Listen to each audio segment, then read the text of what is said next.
Is it calling? Hey! Hey, you guys, can you hear Salut me? Thomas! Salut! Comment ça va? Let me crank up the volume a little bit. Ça va? Good to Wow! talk to That's you. amazing.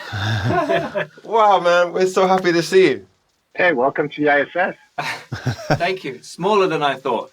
It's actually much bigger than I thought when I first got here. But here you're in the cupola, it's our panoramic window. So, and you're lucky because it's a day pass. It could have been the middle of the night, but we're actually coming over Africa very soon.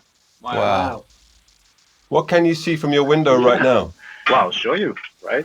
Please. This is our Dragon spacecraft over there, docked to the station. Solar arrays on both sides. And down below, nice view of Earth. My God. That's amazing. And this is the back of the station down there. Wow. Russian Progress, Russian Soyuz. Wow. Yeah. Amazing. So, Thomas, I believe you're going to be on this space station for 6 months. How long does 6 months feel on a space station? I mean, thankfully, we're always busy. There's a lot of scientific experiments that we do. There's a lot of maintenance. We're going to have a couple spacewalks and actually go out and fix the solar arrays that you see in the background, maybe in June, July.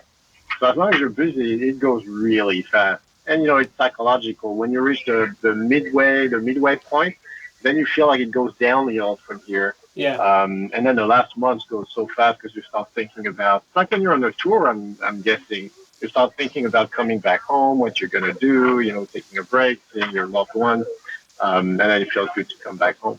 Yeah. It's like being on tour, except only if we stayed on the bus for 6 months and didn't play any concerts.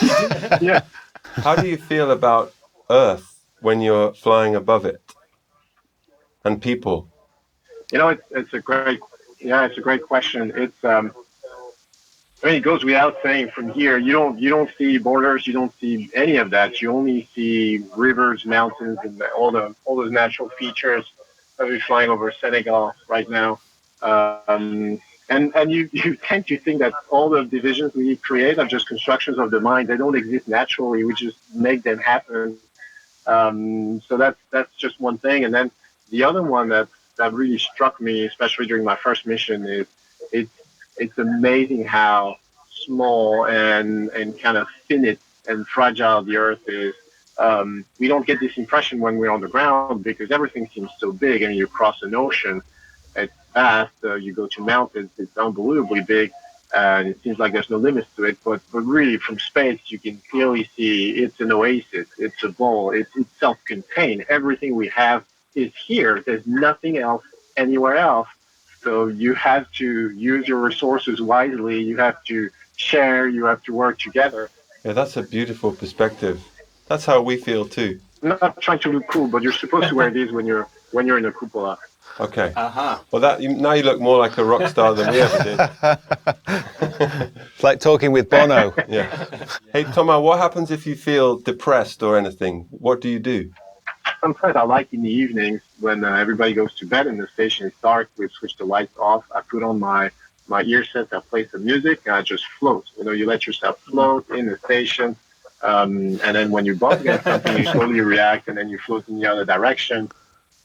And that's really, really cool because you feel completely free. You're freed from the constraints of your body in a way, so you focus on the music you're listening to and the feelings it creates. And that takes your mind away from your daily grind and back to your loved ones or everything you want to think about that's on the earth waiting for you. That's beautiful, man. Thomas, I love watching science fiction shows that, you know, based in space. I always have done ever since I was a kid, and I'm sure you like watching them too. But, you know, being a real life spaceman, what is the biggest thing they get wrong in movies? What's the biggest misconception?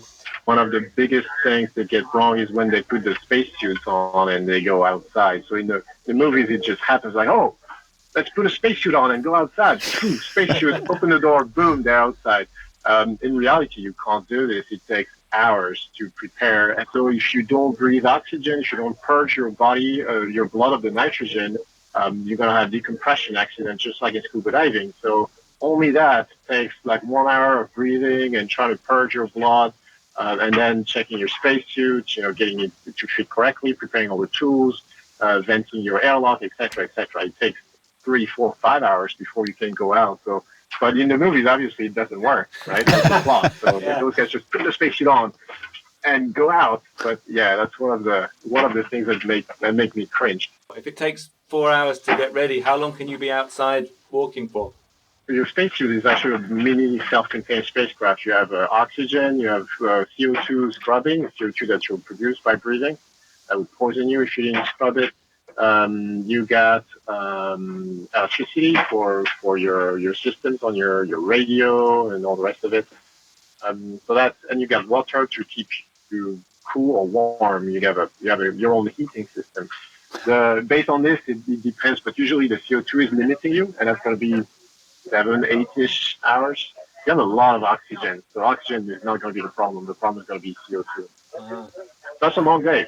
And then as you come back in, usually you celebrate with your friends and you're happy. Like after a gig, I guess. Yes. Yeah. And we don't play for 8 hours, though. Thomas, have you seen any strange species out there at all? Any of our alien friends? No, not yet. But I keep an eye for them. Sometimes you see lights or you see some phenomena. It's mostly on the Earth. I've never seen anything come close. Cool. You never know. I keep looking. So, Thomas, we sent you some music because right now we aren't able to play for anybody on Earth. So we thought we'd just play for you. It's like our cool. one-man concert. Thanks for that, guys. Higher power. Lots of questions. You guys have to tell me what's the story of the song and where does that come from and where does the alien vibe come from the album and all the rest of it. I think that we are right now able to imagine alien worlds as a way of saying what we think about life on Earth. It's safer to say it about aliens than it is to say it about humans. But really it's one big... True, very true. Allegory. And the song is about trying to find the astronaut in all of us, the person that can do amazing things. Cool. Shall we play it? Yeah, man. Please. This is the premiere in the whole... Right. Galaxy. whole galaxy.